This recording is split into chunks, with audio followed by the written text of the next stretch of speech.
우리가 지난 주일 말씀 듣고 어떻게 그 말씀대로 살아가고 계시는지 잘 모르겠네요. 지난 주일 말씀이 뭐였습니까? 근심도 무엇이 된다? 은혜가 된다. 근심스러운 상황에 주님께로 달려가면 근심도 은혜가 된다라고 배웠는데, 어떤 우리의 모든 근심이 변하여 기쁨이 되는, 포도주가 전물이 변하여 포도주 되는 그런 역사가 우리 삶에서도 매 순간 매일마다 일어나야 될 줄로 믿습니다. 아멘. 지금 하나님께서는요, 지금 이스라엘을 이제 부르는데, 이제 택한 백성을 부르는데, 여기 21절 말씀을 한번 눈으로 보시고 대답을 해보시기 바랍니다. 그들을 향하여서 야곱의 이스라엘아라고 칭한 다음에 너는 누구라고 이야기를 하죠? 너는 누구다? 내 종이다. 또 반복하죠. 내 종이다. 그 성경 앞부분을 보시면 44장 1절을 보시면 또 어떻게 부릅니까? 44장 1절 보니까 나의 종이다. 그렇게 이야기하죠. 계속해서 이 종이라는 단어를 사용을 하고 있는 걸 볼 수가 있어요. 그렇죠. 예, 종이다. 예. 종이라는 말, 이제 그 당시로 하면은 노예예요. 노예. 우리가 생각하는 집의 머슴살이가 아니고 돈으로 이제 사람이 팔리고 살금 사는 노예에 해당되어지는 노예다. 너는 나의 노예다, 이 말입니다. 좀 듣기 좋은 말이에요. 별로 듣기 좋지 않는 말이에요. 예. 예. 그 어떤 분이 이제 성도님이 기도 시간에 이제 목사님을 호칭하면서 이제 그렇죠, 주의 종이라고 이제 표현을 하고 싶었던 겁니다. 그런데 주의 종 목사님 이렇게 하니까 뭔가 조금 마음에 무리한 기분이 들어서 아무래도 호칭을 해 주어야 될 것 같아서 주의 종님에게 능력을 주어서 그렇게 이야기를 했다죠. 종 뒤에는 님자가 붙어서는 안 돼요. 우리가 아는 상식으로 무슨 자가 붙어야 돼요? 종? 예, 그 자가 붙어야 되는 거예요. 그러니까 우리에게 종은요, 상당한 부정적 인식으로 우리에게 자리 잡고 있어요. 그렇죠. 내가 너의 종이냐 이렇게 이야기하는 것은 여기 오세소의 갑질하는 게 있지 않습니까? 그러니까 왜 사람들이 그렇게 반발하냐니까 내가 종이 아닌데 너가 나를 종처럼 대하고 있다는 것 아닙니까? 그 누가 나를 향해서 종이라 이렇게 이야기하면 우리 모두가 뭡니까? 어떻게 너희 종이 될 수 있느냐라고 하면서 우리는 반박에 종에 대한 인상이 좋지 않는 겁니다. 차라리 우리를 향해서 종 대신에 부를 수 있는 좋은 호칭들이 참 많아요. 일단 가장 좋은 호칭이 우리가 하나님의 무엇이 되었다는 겁니까? 자녀가 되었다잖아요. 그래서 야곱아 이스라엘 이 일을 기억하라. 너는 내 자녀니라. 이렇게 하는 게 훨씬 더 듣기 좋아요. 그렇죠. 자녀라니까 또 뭔가 뿌듯함도 느껴지는데 내 종이라 그렇게 이야기하니까 뭔가 우리에게 선뜻 그렇죠. 듣기 좋은 말로 우리 하도 들으니까 이제 그러려니 하고 듣는데 또 이게 이제 마음속에 일상적인 일반인들의 마음속에 그게 와닿는 말이 아닙니다. 만약에 처음 이제 교회 오신 분한테 당신은 그렇죠. 예수의 종입니다. 이렇게 이야기하면 어떨까요? 그게 반가울까요? 아닙니다. 종이라면 당연히 회사에 가서 상사가 있고 그리고 작업판에 가서 위에 반장이 막 지휘하고 호령하는 그게 생각하는데 교회 오니까 또 주님이 자기가 주인이 돼서 또 마음껏 한다 생각하면 그것도 쉽게 받아들일 수 있는 내용이 아니죠. 그럼에도 불구하고 계속 종이래요. 그리고 종이랍니다. 예? 지난주 우리가 배웠는데요. 자, 생각을 다 한번 집중해서 구속이란 단어가 무엇인지를 제가 말씀을 드렸어요. 제가 말했는 것조차 기억이 안 나죠. 예, 구속이란 단어 뜻을 설명해도 구속은 뭡니까? 노예에서 풀어주다 그런 뜻이에요. 구속. 그렇게 예수님 우리를 구속했다는 말은 노예에서 풀었다 그런 말입니다. 자 보세요. 노예에서 풀었는데 그럼 노예에서 풀면 무엇이 되어져야 돼요? 자유인이 되어져야 되죠. 그런데 종에서 나를 풀어서 또 무엇으로 삼아버린 거예요? 또 종 삼은 겁니다. 이상하잖아요. 제가 이상하다 하면 그냥 이상한 채 하고 그냥 들으시면 또 뭐 돼요. 예. 이상한 겁니다. 그렇잖아요. 그러니까 이제 왜 우리에게 이런 생각이, 물론 이제 여기 앉아 계신 분들이 뭐 제가 지금 부정적인 인식을 갖고 앉은 분은 아무도 안 계시고 그냥 그러니 듣고 계시는, 제가 일부러 굳이 꺼내어서 이제 이렇게 설명하느냐니까요. 성경에서 자꾸 우리를 향해서 종이라, 하나님께서도 너는 나의 종이다, 나의 종. 그리고 심지어요, 예수님을 향하여서도 하나님께서는 무슨 표현을 쓰는가 하니까 내가 붙드는 나의 종, 이렇게 이야기해요. 예수님도 무엇으로 표현한 거예요? 종으로 그렇게 표현한 겁니다. 그러니까 그것이 세상적인 노예와 종의 개념은 아닌 것을 알 수가 있겠죠. 예. 그래서 성경에서 계속 종으로 이제 표현하는 까닭은요, 이제 우리가 종은 이제 순종을 하는 자인데, 이제 우리가 누구에게 순종할 수 있는 자가 되었다? 그렇죠. 우리 주님 하나님에게, 주 하나님에게 순종할 수 있는 자가 되었다. 그 전에는 주님께 순종할 수 있는 자가 아니었다. 예수님이 완전한 주의 종이라고 이야기하는 까닭은 하나님께 완전한 순종을 했기 때문에 그런 겁니다. 그러니까 이제는 주님께 온전한 순종을 할 수 있는 자가 되었다라는 것이고, 그리고 너가 종의 상태에서 이제 풀어났다, 끌려 이제 해방되었다는 말은 그 전에 너가 종로로 하던 그때는 너도 그때도 너가 누군가로부터 뭡니까? 그 순종을 하였고 누군가에 의해서 매여졌는데, 이제 그런 것에서 더 이상 매이지 않고, 더 이상 과거에 너를 부리던 주인에게서 더 이상 너가 그 말을 듣지 않고 이제는 주님께 순종하는 자가 되었다. 그러니까 과거의 너의 주인으로부터 이제 너는 해방되었다. 더 이상 과거의 너의 주인의 말을 순종하지 않아도 된다. 그걸 이제 확실히 강조해 주기 위해서 과거의 너의 주인에게서부터 해방되어서 이제는 주님께 순종할 수 있는 자가 되었다는 그 말의 확실한 단어가 바로 종이기 때문에, 그래서 주님께서 사용하고 있다는 것을 아셔야 됩니다. 예. 그러니까 보세요, 여러분, 우리가 죄에 매여 있다, 이 말은요, 우린 죄가 무엇인지 늘 설명을 듣고 있는데 자기 중심이죠. 그러니까 자기 중심으로 살아간다는 말이거든요. 그러니까 자기가 주인 된 것 아닙니까? 그럼 이제 더 이상 우리가 주의 종이 되었다는 말은, 과거에는 자기가 주인이 되었으니까 자기에게 매여 살았는데 이제는 어디에 매여 살지 않을 수 있다? 자기에 매여서 살지 않을 수 있다. 그러니까 자기를 주인으로 모시지 않고 살아갈 수가 있는 자가 되었다. 바로 그게 바로 구원이다. 그 이야기를 하고 있는 겁니다. 예. 참 희한해요. 자유라고 하면 누구 마음대로 살아야 자유가 되어져요. 예, 자기 마음대로 살아야 자유가 되어져요. 그런데 놀랍게도요, 자기 마음대로 살면 그 사람은 노예가 되어져요. 희한한 일이라는 거예요. 예? 보세요. 일단 자기 중심, 자기가 주인이 되어 살면요, 그 사람은 먼저 사람의 노예가 되어져요. 사람이 나에게 하는 말 한마디에 내 감정이 상하잖아요. 내 기분이 상하는 겁니다. 그럼 자기가 주인이 되어 있는 자는 자기 감정이 상하니까 어때요? 그 상한 감정을 가지고 살아가잖아요. 그렇죠. 남편의 말 한마디, 아내의 말 한마디에 내 감정이 다 상한 겁니다. 그럼 그 감정 상하여서 며칠 동안 말도 안 할 수도 있겠고, 또 감정 상하여서, 그렇죠, 보지도 않을 수도 있겠고. 가만히 보세요. 결국 그는 그 감정 상하여서 말도 하지 않고 보지도 하지 않고, 그런데 그 감정을 누가 상하게 한 거예요?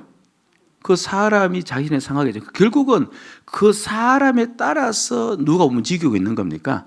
자기가 지금 움직이고 있는 거예요. 그러니까 누구의 종이에요? 사람의 종, 자기의 죄의 종. 그 죄의 종은 그 사람의 종이 되어지는 거예요. 세상 모든 사람들이 다 똑같아요. 그렇죠. 말 한마디 잘못하면 인격 무시라 하면서 그렇잖아요. 참지를 못하고. 가만히 보면 그게 자유인 것 같아 보이는데 실제는 뭡니까? 지금 자기를 붙잡고 사는 죄의 종인데, 그런데 사람의 노예가 되어서 살아가고 있는 거지 않습니까? 제가 이제 이 이야기는 뭐 수십 번 한 것 같은데, 신문 가판대 이야기, 신문 가판대에서. 근데 이렇게 수십 번 했다는 말을 미리 했음에도 불구하고 난 처음 듣는다는 분도 계세요. 예. 그리고 우리 교회가 참 은혜로운 거예요. 저는 매일 똑같은 이야기 해도 여러분 내일. 자, 이제 신문 가판대에서 이제 그 신문을 파는데 이제 친구 2명이 이제 가다가 한 사람이 이제 그 늘 습관처럼 그쪽에서 신문을 사는 거죠. 인사를 이제 합니다. 좋은 아침입니다. 그런데 이 가판대 파는 저 어머니 인사를 받지도 않고 고개도 돌리지 않습니다. 그러면서 이제 그 사람이 신문을 집어들고 그렇죠. 이제 돈을 줍니다. 돈을 준데 그 사람이 그렇죠. 그냥 돈을 그냥 냅다 받고 잔돈을 주는데 그냥 잔돈을 그냥 뿌리치듯이 그렇게 주는 거예요. 그리고 이 사람도 그 신문을 받고 나오면서 오늘 좋은 하루 되시고 많이 파세요. 그렇게 인사했는데도 얼굴조차 돌리지 않고 바라보지도 않는 겁니다. 속 상해요, 안 상해요? 상하잖아요. 그래서 이제 그 사람이 이제 나와서 이렇게 하는데 늘 매일 이제 아침에 같이 출근하는 친구가 물어보죠. 야, 너는 저 매일 저곳에 가서 신문을 사는데 아니 저렇게 퉁명스럽고 저렇게 안한 무인기근 저 사람한테 왜 신문 샀냐? 그래 너 화도 나지 않느냐? 너는 그렇게 공손하게 하는데 저 사람은 저렇게 무례하게 하는데 너 화를 같이 내야 되지 왜 그러냐? 그렇게 했을 때 이 사람이 한마디 했죠. 나는 사람의 종이 아니라네. 나는 사람의 종이 아니라네. 예. 오늘 참 많은 사람이요. 사람의 종이 되어 살아가요. 그런데 자기는 사람의 종이 아니라 자기는 자유인으로 사는 것처럼 여기는데 사람의 종으로 살아갑니다. 사람에게 자신의 기쁨과 평강을 다 빼앗겨 살아가는 그런 자들이 참 많이 세상 사람 다 그렇게 살아가요. 아가서 4장 12절을 보면요. 이게 참 기가 막힌 말씀인데 한번 우리 자막을 한번 보시기 바랍니다. 아가서 4장 12절 말씀. 자, 시작. 내 누이 내 신부는 장건 동산이요 덮은 눈물이요 봉한 샘이로다. 자, 따라합시다. 나는 장건 동산이요 덮은 우물이요 봉한 샘이다. 자, 다시 한번 시작. 나는 장건 동산이요 덮은 우물이요 봉한 샘물이다. 저기 내 누이 내 신부는 이제 주님을 신랑으로 하고 신부는 이제 성도를 이야기하는데요. 그러니까 성도는 장건 동산이다. 곧 우리를 향하여서 하는 말입니다. 장건 동산이란 것은요. 그러니까 마음의 상태래요. 내 마음의 동산에 잠궈놨다. 자물쇠를 채웠다는 거예요. 내 마음의 동산에 자물쇠를 채웠으니까 아무나 들어올 수 있습니까? 없습니까? 오직 열쇠를 가지신 이는 누구밖에 없습니까? 내가 주님을 내 주인으로 모셨으니 주님만이 내 마음의 주인이니 주님만이 들어올 수가 있는 거죠. 아무나 들어올 수가 없습니다. 예? 그리고 아무도 발견하지 못하도록 내 마음은 덮은 우물이 되었고 아무도 마시지 못하도록 오직 주님만이 마실 수 있도록 내 마음은 봉화샘이 되었다. 그럽니다. 그래서 오직 신랑 되신 주님께만 내 마음을 열고 그리고 내 동산에서 거닐도록 하고 내 우물을 마실 수 있도록 하겠다. 그런 말이에요. 보세요. 그러니까 무리한 그 점원이죠. 그 사람의 그 행동, 그 태도, 그 말 한마디에 그래서 내가 발끈 화를 냅니다. 그럼 내 마음을 누구에게 열어주는 거예요? 그 사람에게 열어주는 거예요. 그 사람을 인해서 지하철 내내 가면서 무시당했다고 그렇죠. 내가 기분 나쁘다고 화를 버럭버럭 내면서 옆에 있는 친구한테 불평하면서 30분 동안 타고 가는 겁니다. 30분 동안 그렇죠. 나는 누구에게 내 마음을 다 준 겁니까? 그 사람에게 마음을 준 것이고 또 누구의 종이 되어 살아갑니까? 30분 동안 그 사람의 종이 되어 살아가는 겁니다. 내가 주님의 종이 되었으니까요.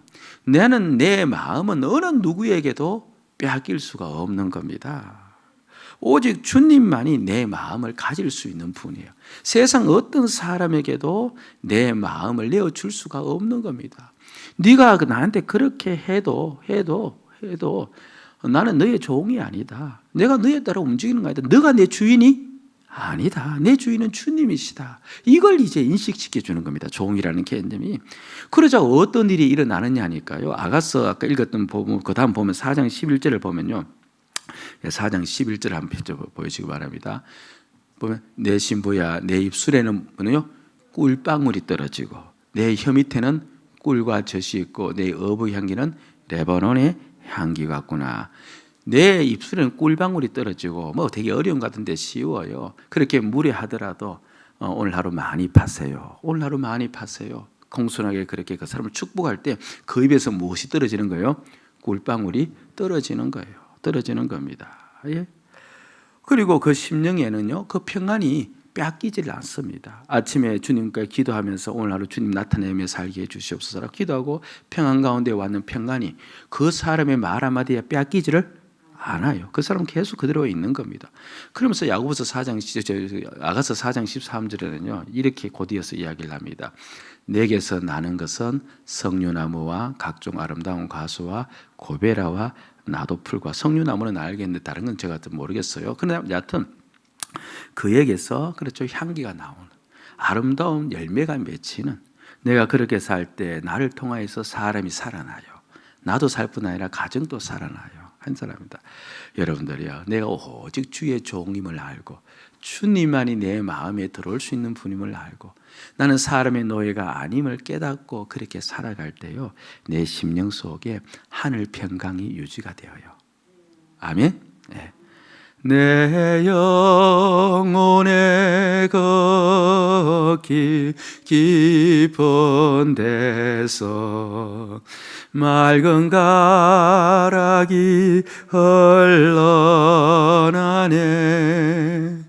하늘 곡조가 언제나 흘러나와 내 영혼을 고이 사네.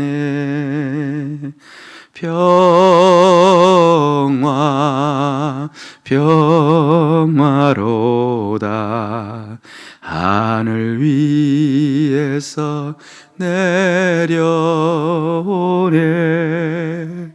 그 사랑의 물결이 영원토록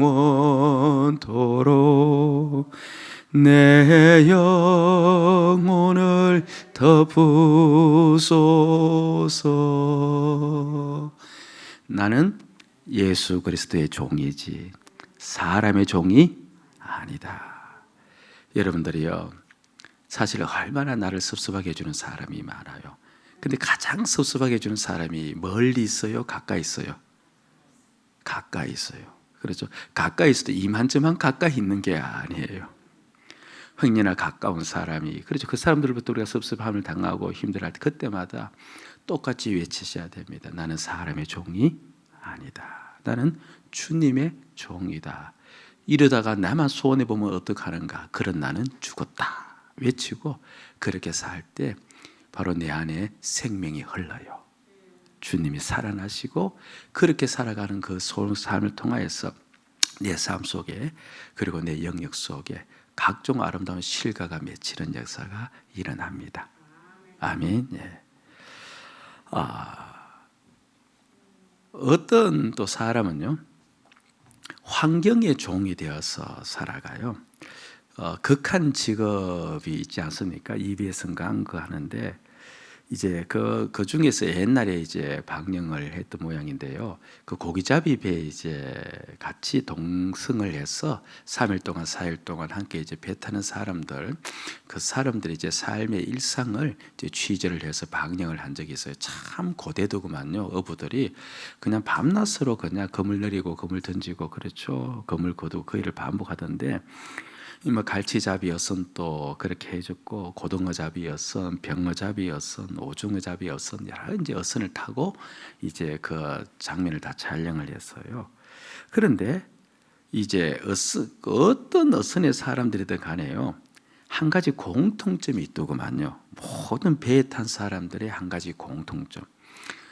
그 사람들이 월급을 안 받아요. 물론 조그만 이제 수당은 있는지 그건 제가 잘 모르지만, 이제 자신들의 그 몫이 어떻게 나오는가 하니까 이제 고기 잡은 양에 따라서 선주가 가져가는 일정한 양이 있고, 그 다음에 선장이 가져가는 양이 있고, 나머지는 선원들이 나눠 가져간답니다. 그러니까 잡은 어획량에 따라서 할당량이 달라지는 겁니다.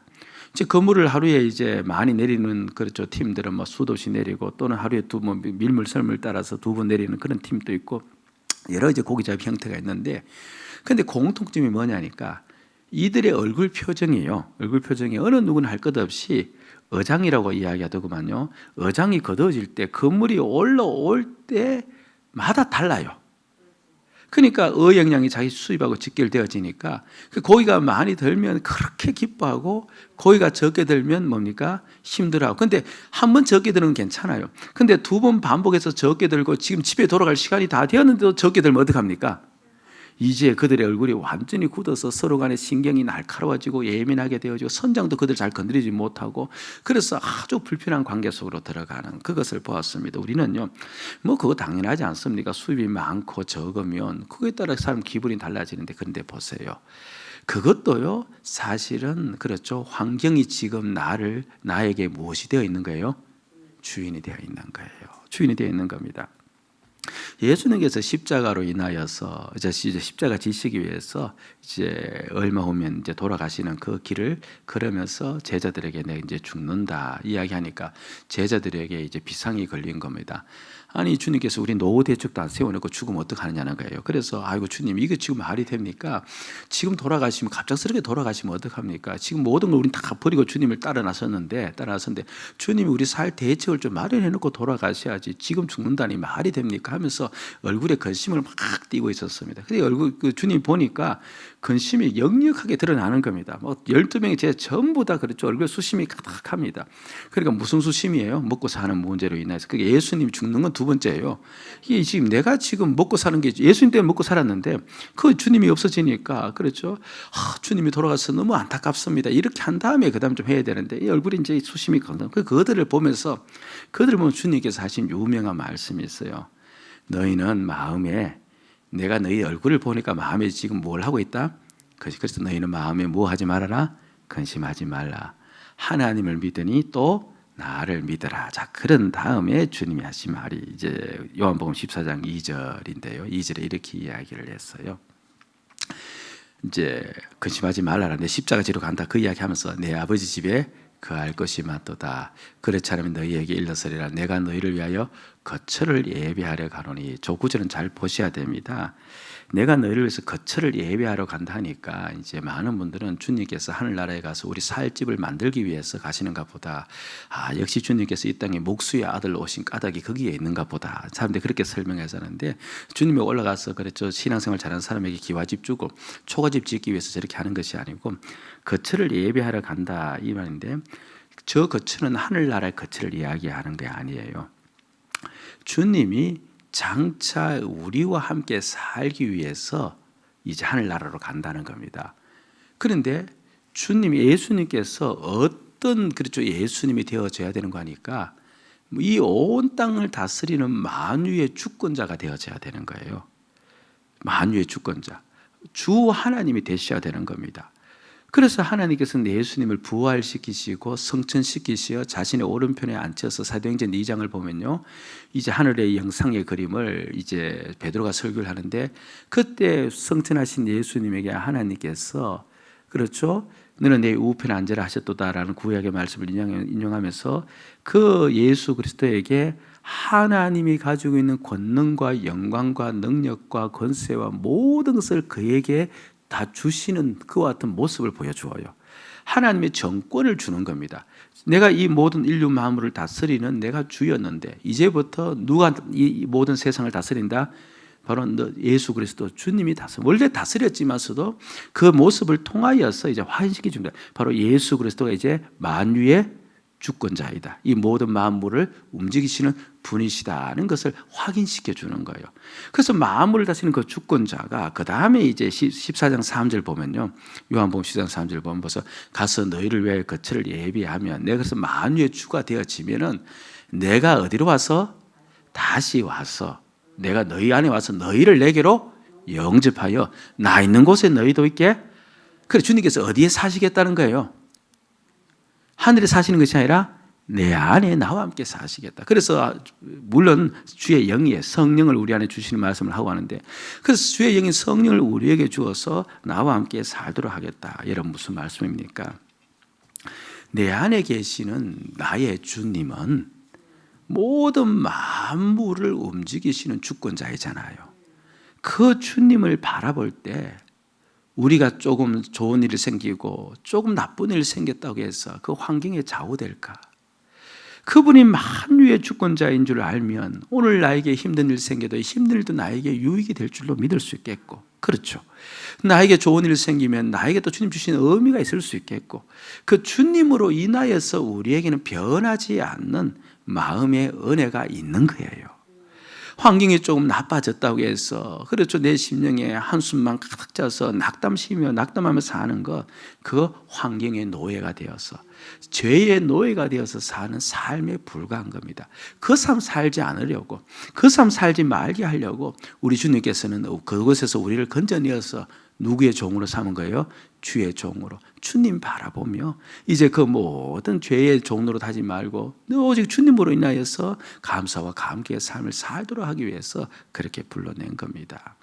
환경의 종이 된 사람의 대표적 경우가 누군지 아세요? 바로 광야에서 이스라엘 백성들입니다. 이들이 애굽에서 노예로 있었거든요. 물론 이제 400년 있었지만 전반 200년은 이제 그래도 편하게 있다가 이제 후반 200년 이제 정말 노예로 있었는데요. 근데 여튼간에 이제 이 노예로 살았습니다. 그 노예로 사는 것이 완전히 습관화된 거예요. 여러분들, 노예에게는요 미래가 있어요, 없어요? 미래가 없어요. 노예에게 가장 중요한 게 뭔지 아세요? 노예에게 가장 중요한 것은 지금 이 시간이에요. 지금 내가 편하면 되고 지금 내가 힘들면 안 되는 거예요. 노예는 어차피 미래가 없는 존재이기 때문에 지금 현재 내가 편하면 그게 노예에게는 가장 좋은 거예요. 그래서 지금 현재 내가 불편하면 노예들은 당장에 뭘 하는 겁니까? 불평과 원망을 터뜨리고, 지금 나이가 편하면 뭡니까? 기뻐하고 즐거워하는 게 노예의 습성이에요. 그런데 그 200년 동안 그렇게 산 겁니다. 살다가 광야로 나왔는데, 그렇죠, 반석에서 물이 터지면 어떡합니까? 하나님을 찬양해요. 그런데 물이 나오지 않으면 또 어떡합니까? 그냥 또 원망을 합니다. 원망합니다.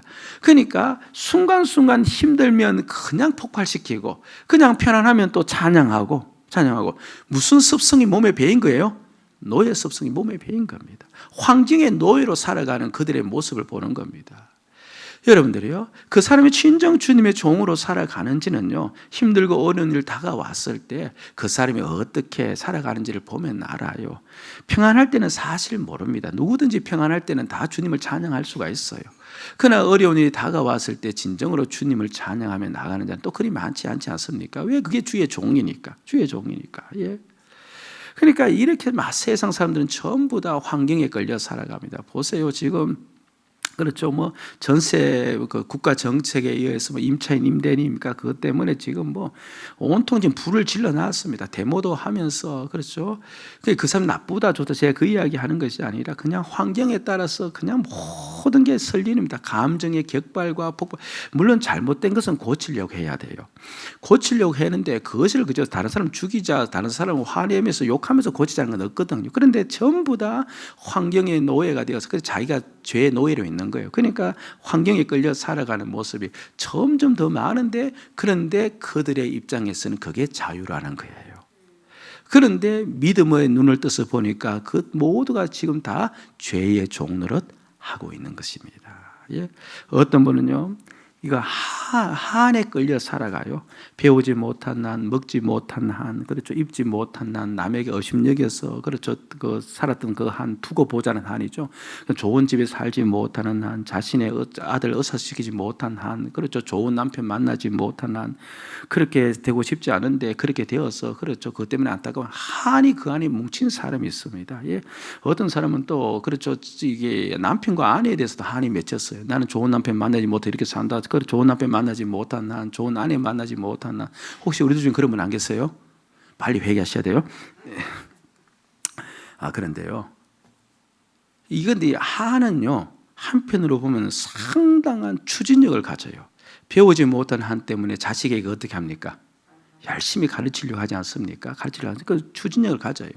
내가 잘 살지 못한 한 때문에 잘 살려고 겉면 성실할 수가 있습니다만, 그런데요, 그렇게 한으로 살아가는 사람들은요, 이 일에 대한 강한 추진력이 있는지 모르지만 그 심령 속은요, 기쁨과 감격을 하지 않습니다. 그리고 나가서 그 사람으로 인해서 얼마나 많은 상처를 받는지 몰라요.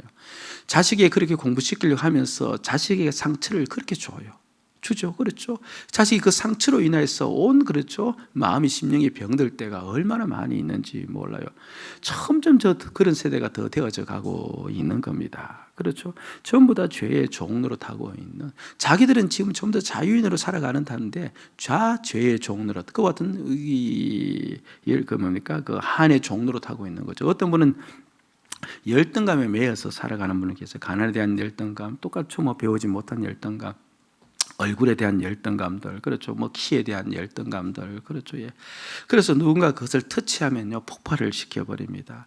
특별히 이제 배우지 못한 사람들을 또 그렇죠. 그 열등감을 만약 자신이 가지고 있으면 다 가지고 있어요. 다른 건 다 가지고 있어도 우연히 누군가가 배우지 못한 것을 지적하면 열등감 가진 사람은 어떻게 합니까? 그것 때문에 화내고, 그렇죠. 그것 때문에 힘들어하면서. 여러분, 왜 인종차별이 나오는 줄 아세요? 인종차별이 나오는 까닭은요, 그렇죠.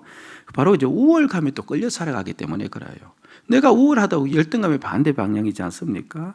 왜 경비원을 그렇게 함부로 합니까? 그렇죠. 자신이 우월하다고 여기기 때문에 그렇습니다. 왜 국회의원들이 마치 모든 걸 가지냐 그렇게 말합니까?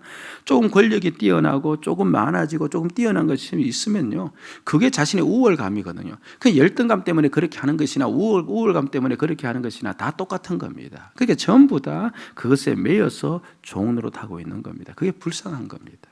불쌍한 겁니다. 그렇죠. 마치 권력 잡은 자들이 그 권력을 가지고 마음껏 뭔가 할 수 있는 것이냐 그렇게 의기양양하며 살아가는 그 모습을 볼 때 세상 사람들은 저 사람 참 자기 권력으로 모든 걸 할 수 있는구나 보면서 부러워할 수 있는지 모르지만, 주님의 눈으로 그 사람을 보면 그 사람은 철저한 열등감 또는 우월감의 종이 되어 살아가는, 죄의 종도 하며 살아가는 그 하나의 그 불쌍한 인간에 지나지 않는 그런 모습일 따름입니다. 예. 그리고 그 죄의 종이 됨으로 말미암았어요. 우리 귀한 인생이 얼마나 손해를 받는지 몰라요.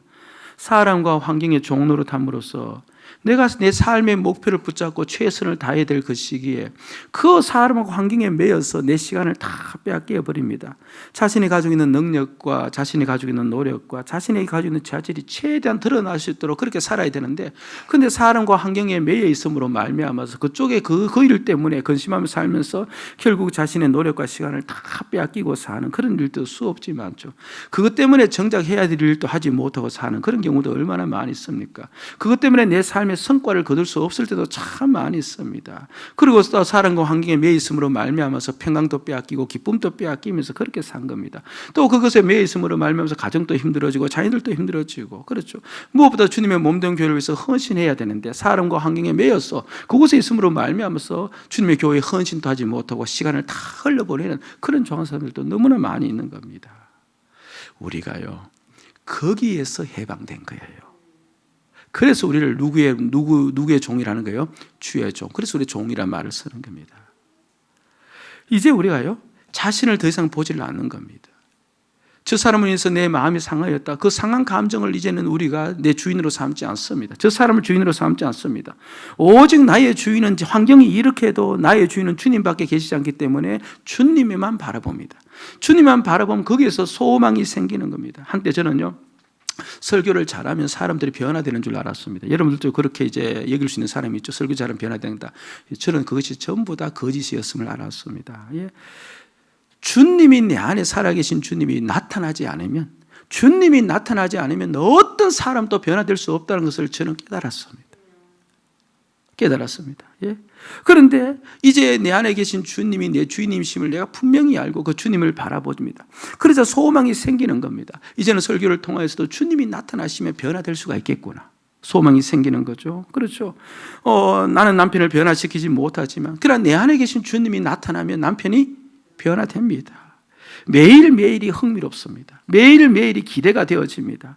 주님과 함께 사는 삶이기에 그렇다는 겁니다. 희한합니다. 그래서 사실 저는 주님만 설교하고 싶습니다.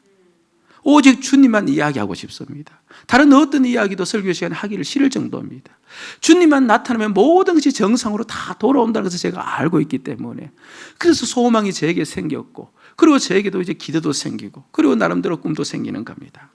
그 생각도 초자연적 생각을 합니다. 힘든 환경은 나에게 축복을 가져오는 통로임을 깨닫습니다. 주님이 내 주인이심을 아니까요. 어제 지난주 들을 때 말씀드린 근심도 은혜가 될 수 있음을 깨닫습니다. 그리고 계획을 짜도 이제는요, 나의 생각으로 계획을 짜는 것이 아니고 주님의 능력을 의지해서 계획을 짭니다. 초자연적인 계획입니다. 불가능한 일을 그렇죠, 일 같다 보여도 주님의 능력을 믿고 기도합니다. 초자연적 기도를 하는 겁니다.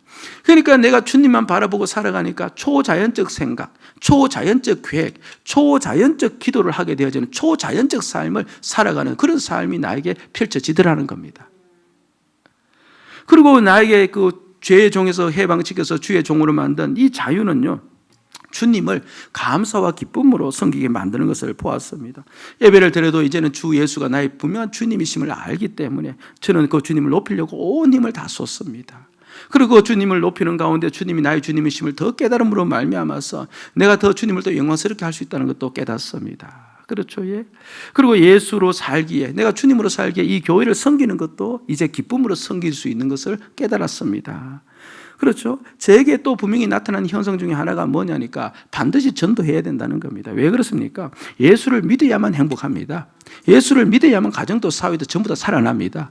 내가 주님을 내 주인으로 삼고 살다 보니까 예수 아니면 답이 없음을 깨달으니까 이 시기가 어떠하든 상황이 어떠하든 간에 반드시 우리는 전도해야 된다. 영혼 구원을 반드시 해야 된다. 주님이 들어가야만 반드시 그곳에 새로운 역사가 일어난다. 더 분명히 깨달아지면서 전도해야 됨을 알았던 것이죠.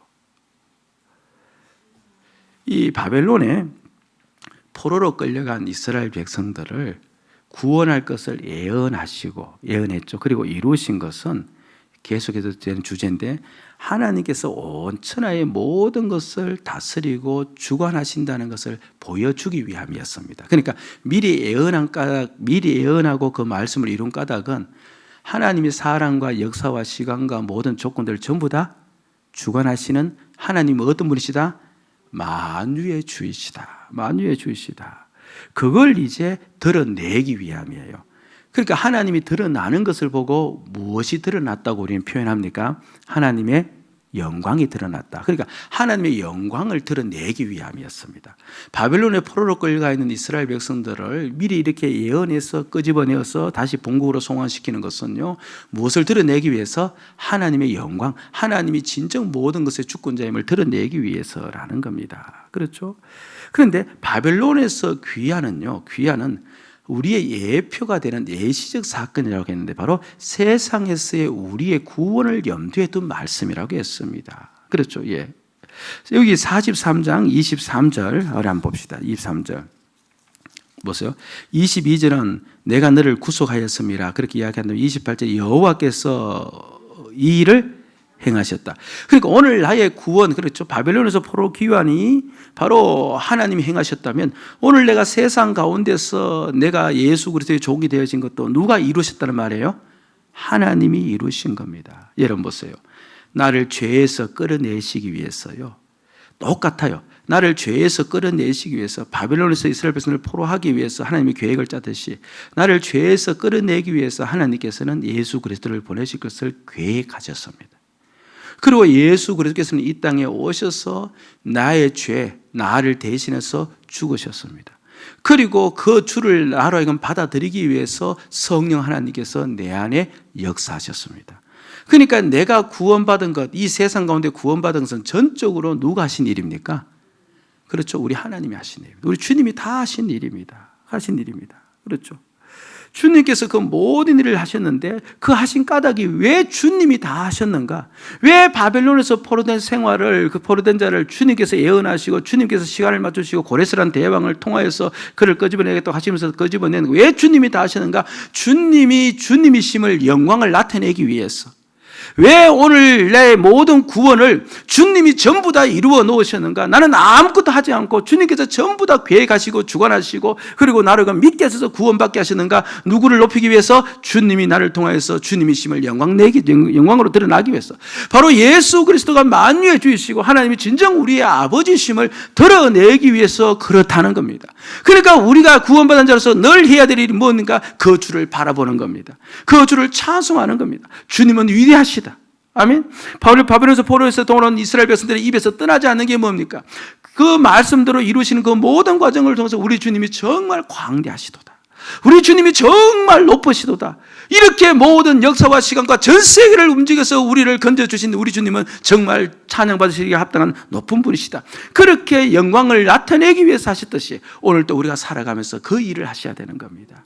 그래서 주의 종이라고 하는 겁니다. 여러분들이요, 나를 구원하신 그 주님, 모든 일을 하나님이 하신 그 하나님을 바라보면서 그 하나님의 넓으신 은혜, 그 하나님의 놀라우신 그렇죠 역사를 바라보면서 주님은 참 대단하신 분이다, 주님은 참 광대하신 분이다, 주님은 정말 놀라우신 분이라는 것을 날마다 내 입에서 고백하면서 주님을 바라보시는 그런 주의 종으로서 살아갈 때 우리 심령에 바로 주님과 함께 동행하는 삶을 살게 되어지고 세상이 그리고 사람이 환경이 나를 건드리지 못하는 참 자유의 삶을 살 수 있는 겁니다. 이 은혜가 우리 모두에게 있기를, 이제는 자유된 자의 삶을 사시는 그런 주의 종 되시기를 주의 이름으로 축복을 드립니다. 아멘.